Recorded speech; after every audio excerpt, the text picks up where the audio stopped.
Hey, everybody, Dave Hagan here. Let's talk about maximizing your holiday experience. That's today on the Financial Wellness Podcast.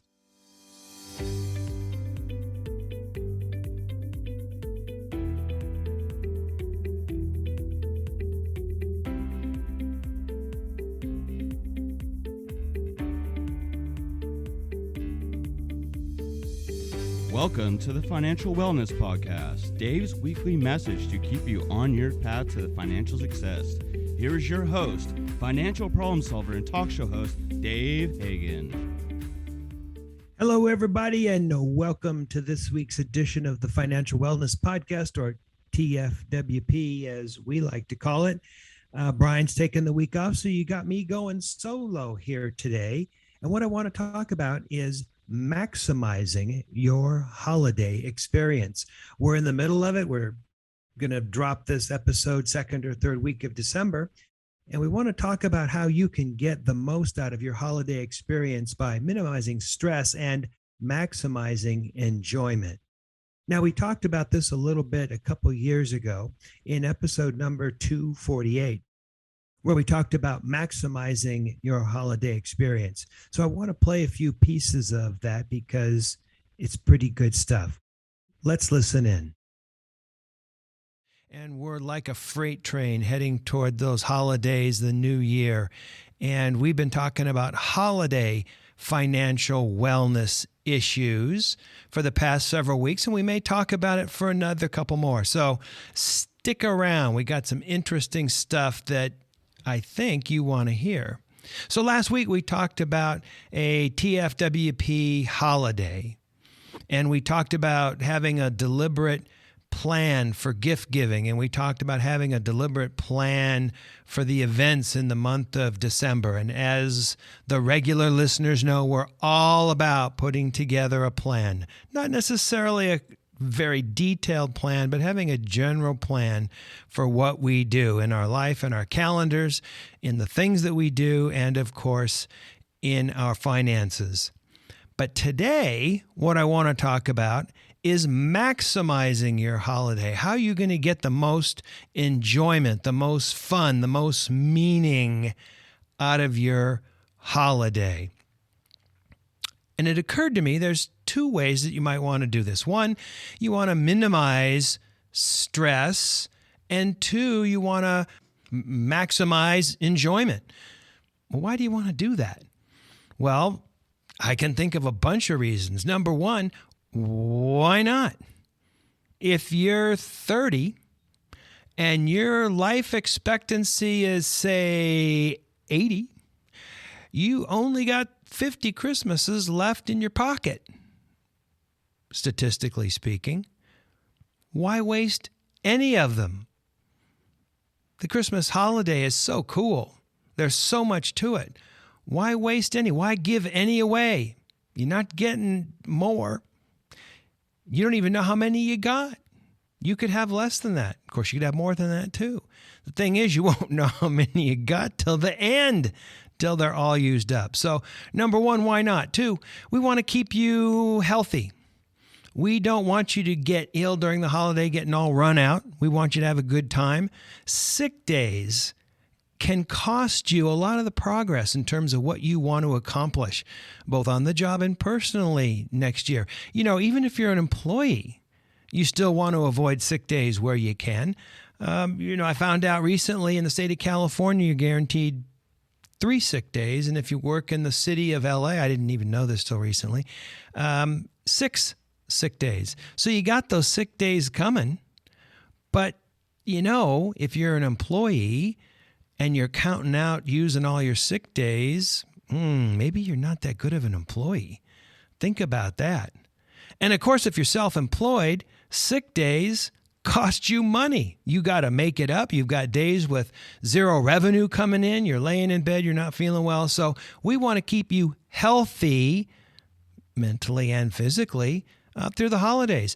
3, you need to sharpen your saw. And we've talked about this before, but in Stephen Covey's book, The 7 Habits of Highly Effective People, one of his 7 habits is, hey, you got to sharpen the saw. And what does that mean? Well, that means that you need to take time to stop and rest and sharpen the saw blade, because sharper saws cut quicker and more efficiently. Saws that don't have a chance to pause and refresh and resharpen just get worn out and have to work that much harder. So the holidays are a good time to sharpen your saw, to pause and reflect and think about what you're doing, to rest, hopefully a little bit, staying healthy and getting ready for the new year. Number 4, because the holiday comes at the end of the year, it's an optimal time to reflect and tally up what's happened this past year and then plan for next year. We talked about Thanksgiving a couple weeks ago, and last week we talked about how to generate a plan to reduce holiday stress. And this week we're talking about how to minimize stress, but also maximize enjoyment for your holiday. And in a few weeks, we're going to start talking about the year-end wrap-up and setting goals for next year. So this all dovetails together. I mean, I suppose it's kind of unfortunate that it all happens right at the end of the year, the big holiday stuff going on at the same time as all the year-end wrap-up. But that's the way that it is, and that's the way that it's going to be. So we do this all together, and I think if we're in this mode of Thanksgiving and enjoying and relaxing and contemplating and getting ready for the next year, it's a great time of year. So we talked about minimizing stress and maximizing enjoyment. And the first thing that I want to focus on is minimizing stress, of course. Now, we discussed this last year. We talked about 7 ways to minimize stress during one of our holiday shows. And in preparation for today, I kind of listened to it and I thought to myself, wow, that's really pretty good. So what I'm going to do is play you a clip from that. Those of you that are new to the podcast, this will be the first time that'll hear it. For those of you that were listening last year, this will be kind of a refresher and a touch back into the past. So let's talk a little bit about 7 ways to minimize stress during the holiday season. Let's cue that up. Here we go. This is Dave Hagan, Brian Reed, coming to you from Uncle Studios, beautiful downtown Van Nuys. Welcome, Brian. Good to be here as always, Dave. Always good to have you. Hey, last week we talked about putting together a plan for holiday shopping. This week I want to talk about the rest of the holidays, all the other elements, maybe give you some ideas on how to minimize or manage stress, how to reduce anxiety, how to enjoy the holiday rather than letting the holiday enjoy you. We got a couple weeks to go before Christmas, and things are starting to get crazy. Let's stop and think about how to put together a plan to really enjoy the holiday season. Now, I know a lot of you are wondering how this relates to financial wellness. Well, stick with me, and I'll explain that at the end of the podcast. In doing some research for the show today, I came across an interesting article in Psychology Today, and it talked about the fact that depression and stress are on the increase during the holidays. Apparently, this is quite a big deal. I even found a website or a page on WebMD that devoted a whole page, a whole series of articles on holiday stress. So obviously, this is something that people are thinking about. I want our listeners not to have to deal with that perhaps as much. So here are some of my ideas on how to manage and minimize holiday stress. I'm sure Brian's going to have a few ideas or comments like he always does. And hopefully we can come out of this whole package with 2 or 3 or 4 things that you can go, hey, that's how I want to approach my holiday, have a better holiday and be less stressed. So number 1, have a plan. Now, this seems to be so obvious because, here at the Financial Wellness Podcast, we're always talking about having a plan for whatever we do, whether it be for monthly income and expenses or long-time financial success or holiday shopping, anything like that. It's always a good idea to have a plan. That's probably what we're most about on the Financial Wellness Podcast. So what I want you to do is sit down at the beginning of the month, December. There's a good portion of December still left, so sit down and take a look at your calendar, or at the beginning of each week, if that's the way that you run your calendar, and write out exactly what your plan for that time period might be. Now, this might include time for shopping, Christmas concerts, holiday parties, whatever you want. But so many times we get caught up in just chasing gifts, merchandise, for family and friends, this blots out everything that we're trying to do in terms of enjoying a Christmas season. So think about going to a concert or just driving around to look at some Christmas lights. Maybe join a group that'll go around to shut-ins and sing some Christmas songs to people. You know, I remember as a kid, we would go Christmas caroling with a group of kids in a youth group that I was in, and we would do this every holiday season, and someone would rent a stake bed truck, and we'd go around singing Christmas carols around the town. And we did it primarily because we wanted to have fun driving around in the cold weather in the back of a stake bed truck. Imagine that in Southern California. And usually there'd be about, 30 of us, and we'd stop off at a nursing home and sing to people who were staying there. And the thought of 30 kids in the back of a bus is a little scary now, especially in LA. It's dangerous, a little bit crazy, and probably against a lot of different laws. But at the time, it didn't seem so bad.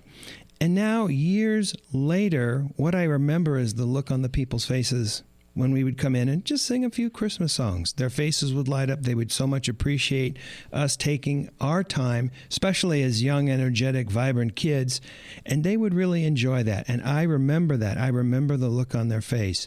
Now, it's not nearly as much fun as being jostled around the back of a truck in the cold, but, it's something to think about. It was really a lot of fun. Yeah, Dave, it's crazy that you bring this up because this literally just happened to me yesterday. A friend of mine just started taking the piano lessons, and the instructor has all of her students go to a retirement community of priests and nuns, and the people play their songs and everyone sings. And, there were probably 25, 30, retirees that were just happy to hear the songs and the music play. And I wasn't one of the students, but I was there, and all of a sudden I'm singing and everyone is singing, and it really was a lot of fun just out of nowhere. Now, let me ask you this, because people have asked me this in the past. Who do you think got more out of that experience? The people who were there being sung to, or you? It's all me. Yeah, right? Isn't that the weirdest thing? You go and you donate some time, you do something nice, and I think you take away more than you give. I 100% agree with you. They were just so happy to have us there and to be entertained. And, I'm not the person that they want to hang out or talk with. They want to talk to the kids, the little 10-year-olds or the 5-year-olds that are just barely playing anything. But to see their faces light up and just to sing the songs and have some fun without any of the commercialism or anything like that, it was great. Yeah, now and how hard is it? 2-3 hours of your time in a well-planned month, that's not that much. And to give that and then really to get back so much more, really a great thing, I think. Total win-win. I mean, you could have spent that time at the mall, elbow to elbow, fighting over some shirt on a table with a bunch of people. I just threw up a little bit in my mouth. That sounds awful. Or opening up your wallet and go, where did it all go? It's amazing. It's amazing. But the point is, listeners, take a few minutes to think about what you really want to experience during the holiday season. What might you remember 10 years from now about this particular season? Make it part of your plan rather than just getting stuck in this merchandise acquisition orgy that we seem to always get so darn caught up on. Take some time, think about it, work it into your schedule. Number 2. Don't take on too much. And I see people doing this a whole bunch. Fatigue, usually brought on by overscheduling and taking on too many tasks, can increase stress if there's too much going on. During any one week, prioritize it. Move it. Cancel it if you have to. Schedule some time for yourself to relax. There's no reason to run yourself into the ground under the heading of holiday cheer. Learn to say no, but in a very nice way. Try to manage your time as wisely as you can. I heard someone recommend that you delegate as much as possible, and I thought, so you should pass your stress in the form of less important things to do on to others? That doesn't sound like happy holidays to me. The issue is planning what's important to you and choosing to do what you want, doing what's important to you, and to make some thoughtful choices to put together a plan. Number 3, Be realistic about your expectations. Love this one. I have trouble with this one all the time. It seems like everyone expects the perfect Christmas. A light snow, a warm house with a fire in the fireplace. Wait, Dave, can I sing while you're doing this? Yeah. Hum in the background. A beautiful Christmas tree. Eggnog. Christmas. Bing Crosby singing Like White Christmas, not Brian to Reed. The family actually getting along perfectly. Like, when does that happen? And getting all the gifts that you really want. But hey, guess what? I can't think of any year that this all came together for me like that. We've had some really good Christmases in my family, but they're rarely perfect. Usually there's some type of expected event or upset. It rains instead of snow. Someone gets sick and throws up all over everything. Someone's late due to traffic. Remember, I'm in Southern California. Being late in traffic happens all the time. Or maybe this is the first holiday season that close relatives no longer with us. Now, don't worry about how things should be. Rather, embrace the unexpected or unusual. Try, if you can, to let it go. Hard to do, but if you can. And if you start with the premise that it won't be perfect, everything's uphill from there. Any wild stories on Christmas, Brian? Stuff that didn't go right? The one that I remember the most, at least that involved me being the cause of the upset. Oh, you? Really? It was me. Yes, it was actually me this time. No, I went to go visit some friends when I was home. Ended up with some food poisoning. So my parents have a rather large house, but it echoes. And even though my room has its own bathroom, the next day people were all kind of looking at me, and my dad came up to me and went, "I did not know the human body could make those sounds." Oh, man. I remember one Christmas, we had my whole side of the family up there, and someone came up, and I guess they'd been sick. And Christmas morning, we wake up and someone yells, someone's got diarrhea. And before you know it, everyone, was literally running out of the house and going home because no one wanted to be in close proximity while they were trying to deal with all their gastrointestinal issues. That Christmas was so miserable. I was on the couch in the living room. Everybody else was walking around. I was just like, look, I'll stay here if you guys want to come say hello, fine, but please don't. Just go away. I'm miserable. No, it's rough. One of my favorite movies is Christmas Vacation with Chevy Chase. It's stereotypical. It's a funny story. It's about a family living in Chicago and all the things that lead up to and happen on Christmas, and issues like relatives coming over for the holidays and Christmas shopping, and even the family dog tearing up the kitchen. They're all played out in this hilarious movie.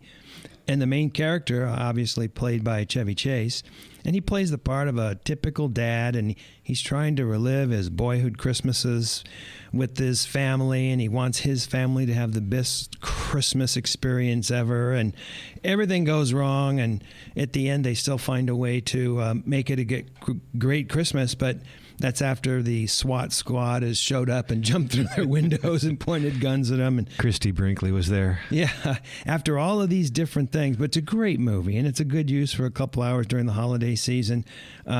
Check it out. It's Christmas Vacation with Chevy Chase. Number 4, don't overspend. Now, we talked about this a great deal last week, putting together a plan, sticking to it, remembering that it's not so much the cost of the gift, but the thought behind the gift, and not getting stuck at the last minute for the greatest piece of junk that you can get for somebody just so you got them a gift. Having a plan, being a little more thoughtful. I think we went over that enough last week. Number 5, take care of yourself. This has got some interesting stuff. This includes watching what you eat and remembering to exercise. During this time of year, we have a lot of special foods, which are usually higher in fat or salt or sugar, all the stuff that's not good for us, but is really tasty. And this to say nothing about the additional increase in alcohol that seems to go along with holiday parties. Enjoy yourself. Indulge. but remember to do so with some moderation. And if you eat a lot of great food at a great party, make a point at least the next day to have a good salad or some steamed vegetables to offset the wonderful fatty things that you ate the night before. And when the days get shorter, we seem to run out of time and darkness comes earlier, and no one likes to work out in the dark. So make a part of your plan each day to do a little bit of exercise. It'll pay dividends and help you deal with your stress level. One of the best ways that I found to deal with stress is going out and taking a run, because your legs are working methodically, almost like a meditation, and it really helps with the stress level. So you won't feel as quite run down, and of course, it means that your defenses will be up instead of getting run down, and you won't have a greater susceptibility for illness. It's probably why winter is considered the cold and flu season. Our systems are under assault from eating and drinking more, sleeping less, getting all caught up in the stress of the season, and our bodies are weakened, and these viruses get into our bodies and create all sorts of health issues. So try and maintain yourself in terms of food and exercise, and even sleep. Making sure that you get enough sleep. All these things will wear down your body and make you more susceptible to stress and illness. We might also include in this category getting enough sunlight. Now, I know that sounds crazy to talk about, considering we live in Southern California. I don't get that, but I've heard a lot of people say it. On New Year's Day, the media beams out pictures of people walking on the beach in their shorts on New Year's Day, at halftime on the bowl games. And I hate it when they do that, because it encourages people to want to come move here and live here. And it's already pretty crowded, and there aren't a lot more spaces left on the 405 freeway. But everyone wants to come out and experience that. In fact, that's one of the reasons the Rose Bowl became the Rose Bowl, because the Big Ten teams wanted to come out and get out of the snow and the cold weather and walk around at the beach, and then play a football game. So I'm told that a full spectrum lamp for about 20 minutes a day can help with this and help prevent depression. They even have a name for it. It's called seasonal effectiveness disorder, or SAD, or SAD, or something like that. But they've got a name for it, and if they have a name for it, it must be a thing. We don't have to worry about that in California, but something for people to think about as they're trying to take care of yourself. Again, I just want to make the point that you need to take some time to take care of yourself in this busy season, and that you make that part of your plan. Number 6, toxic relatives. Oh my goodness gracious. It seems like in almost every family there are one or two toxic relatives, or maybe there's just someone that you don't get along with. And getting together with the holidays can put you in the same room with those people, the same people that you're trying to avoid the rest of the year. So how do you deal with that? Well, here are my ideas. While it seems to me that it's important to be cordial and polite, there's nothing that says that you have to sit there and take a bunch of stuff from them. Greet them, shake their hand, give them a hug, say hello, ask them how their year's been, and then move on to the rest of the gathering. You don't have to sit there and take it. You've got the opportunity to spend some time with people who are less toxic and with who you want to make a connection with. Ahead of time, take time to think about who you want to talk with and what you'd like to talk with them about and how their year was. Just try to limit your exposure to the toxic relative in a way that's just not apparent to anyone else. That's what I would do.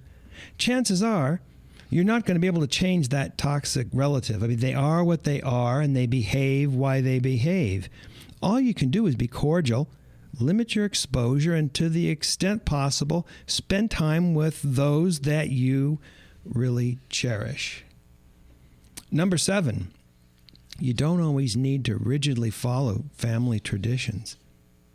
You don't need to do the same thing over and over again just because it's always been done that way.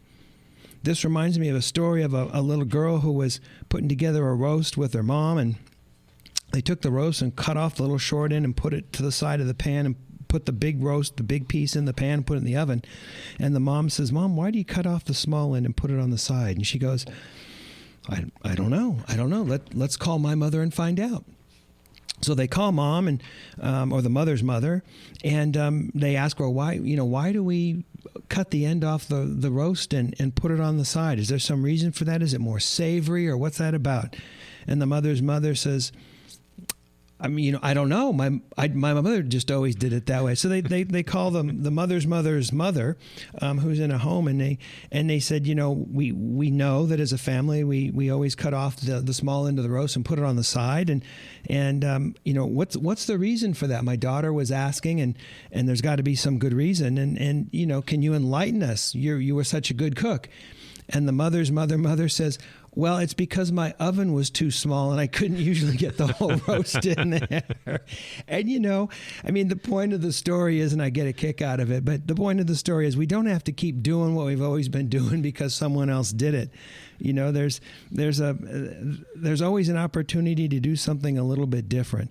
And I guess the point is, think about what you're doing. If the old holiday traditions no longer work, if they're not making you happy and are causing stress, why not try something different, or at least a modification? Let someone else host the holiday get-together. Change the get-together from Christmas Eve to Christmas morning, or vice versa. Change the way that people do it. I know one year we had an ugly Christmas sweater party thing, and I got a T-shirt that had Chevy Chase on it, of course, with a fireplace, and I found a way to glue my iPhone onto the shirt sideways with the fireplace app that you can buy. So, I wanted to make sure that I was outdoing anyone else. I saw a sweater just a couple days ago in a store. It was a red sweater. It was an ugly sweater. And it was a big gingerbread man on the front. And, of course, the caption was, "Bite me." And I thought, well, that's holiday cheer. But, something a little different. We've had different kinds of gift exchanges over the year. Pick a name out of a hat, swap gifts, whatever. Just because getting a gift for everyone in a group of about 22 people was just getting a little burdensome. And so we changed it up a little bit. We got everyone to buy in. We didn't want to hurt anybody's feelings, but we didn't want to keep doing the same old thing. Now, I know this is a bit extreme, but, leave town. Just leave town. Plan a trip. Tell someone you always wanted to spend Christmas in the Rocky Mountains, or you always wanted to experience Christmas in Venice, Italy.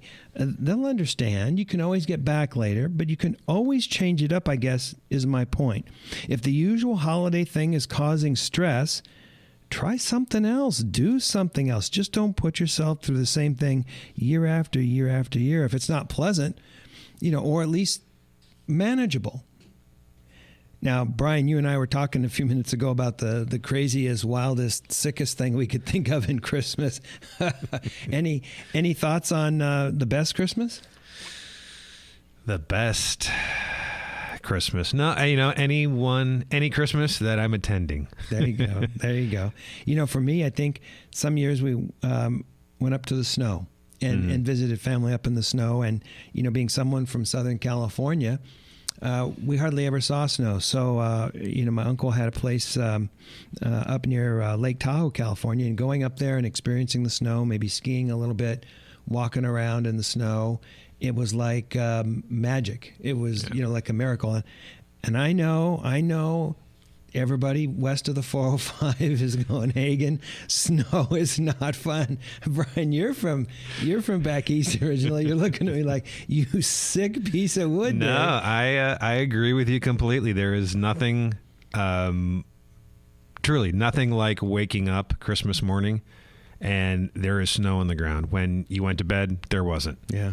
That's only truly happened, a couple of times in my life. Right. And I'm from, Cleveland originally, and school out in Boston and then school out here. But maybe 3 or 4 Christmases out of all of my Christmases where you go to bed, no snow, wake up, snow. And it's just like, oh. It's crazy cool, huh? Crazy cool. So 3 or 4 out of, all of those Christmases out of 29 have been weather 29. I like it. Okay. 29, Brian. They've been weather perfect, and all the rest had challenges or things that you're always going to have it. I mean, even if when you do have the snow, all right, well, guess what? If it's been plowed recently, all of a sudden it's black. There's right. Black snow, Slushy. and you're dealing slushy, and you're dealing with it, or somebody slips on the ice trying to get into your house. Yeah. Yeah. And out here, if that happened in California, lawsuit. There you go. It'd all be coming down on you. So, yeah, but That weather is amazing stuff. Quiet and peaceful. When the snow's coming down, it's real pleasant. Best thing, when you were up in the mountains, did you ever have the moment where you could hear the snow? Yes. The big flakes come down and you can hear that little as it actually lands on the ground. Yeah. Magic. It's awesome. No, it's just magic.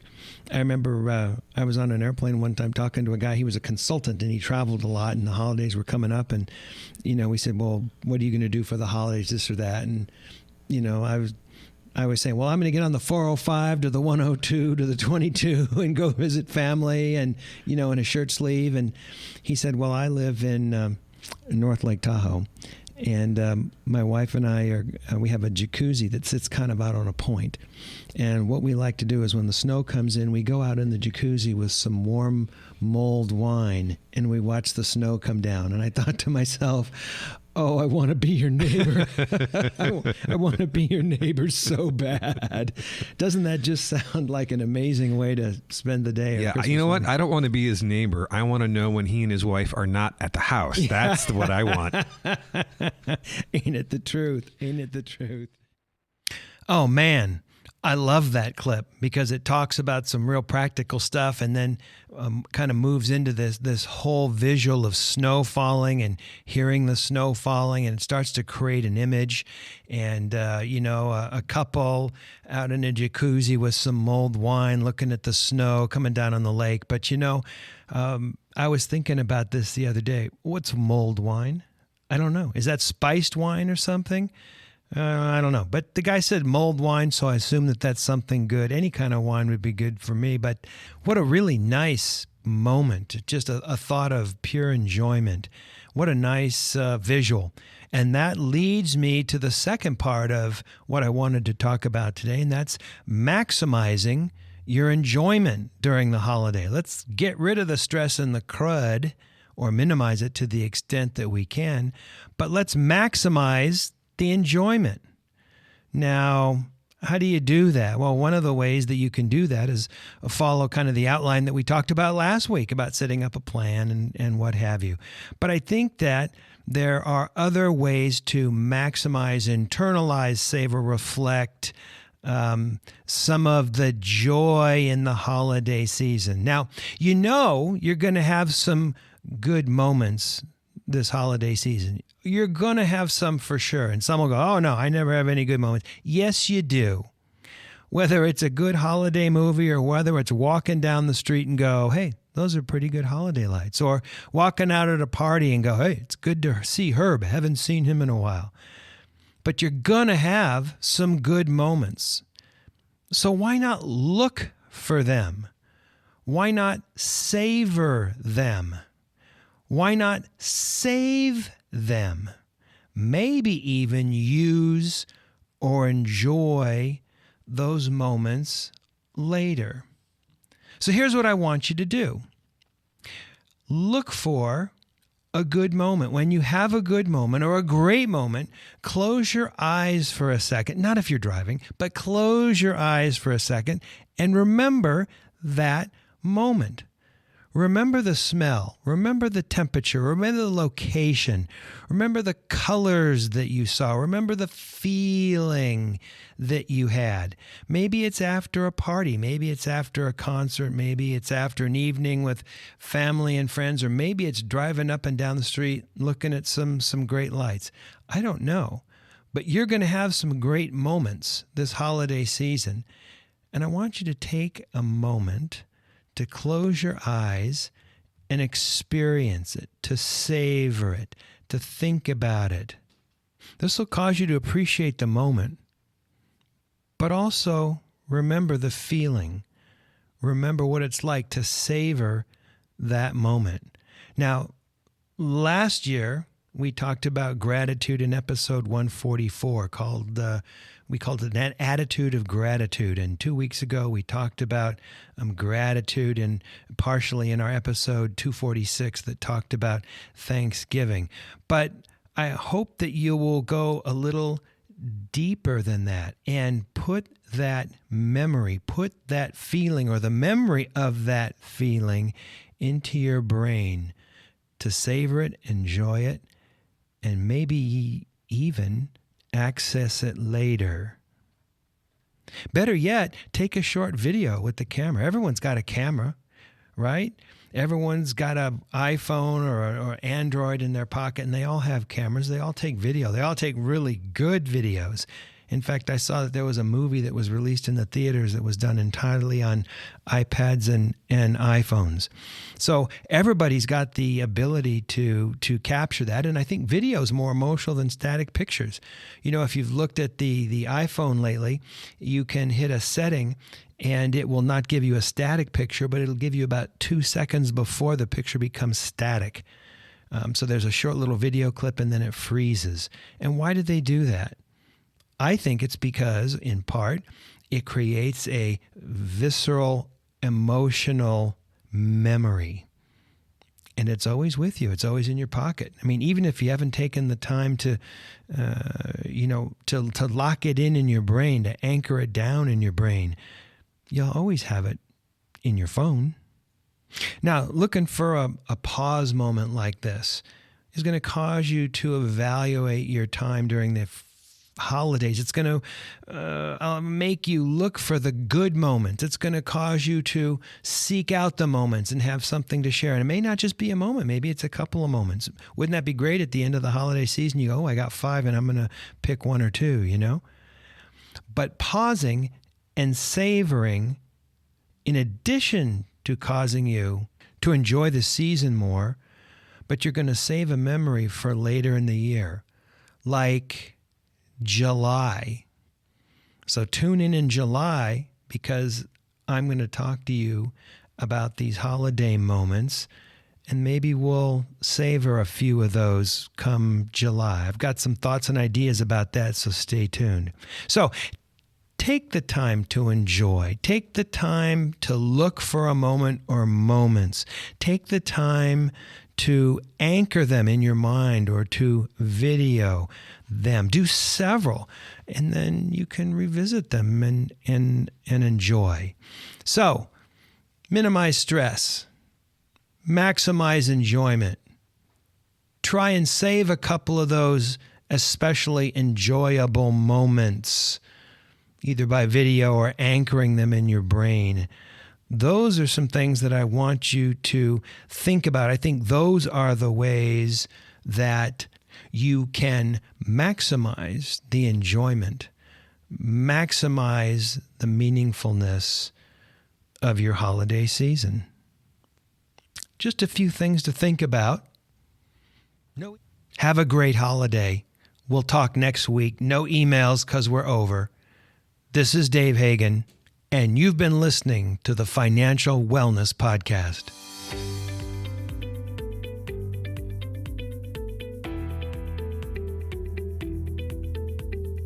You've been listening to the Financial Wellness Podcast, Dave's weekly message to keep you on your path to financial success. If you have a question that you would like Dave to answer on the podcast, go to thefinancialwellnesspodcast.com. You can leave an audio message with one click of a button, or type your message into the question box. Either way, it's sent right to Dave's phone. Remember, Dave will randomly draw from the submitted questions and pick the winner of a free 1-hour personal conversation with Dave to help you achieve your financial goals. Don't forget to subscribe to the podcast so you receive the new episode notifications, or share the podcast via the app with your family and friends. This is your announcer, Nick Appel, wishing you every financial success.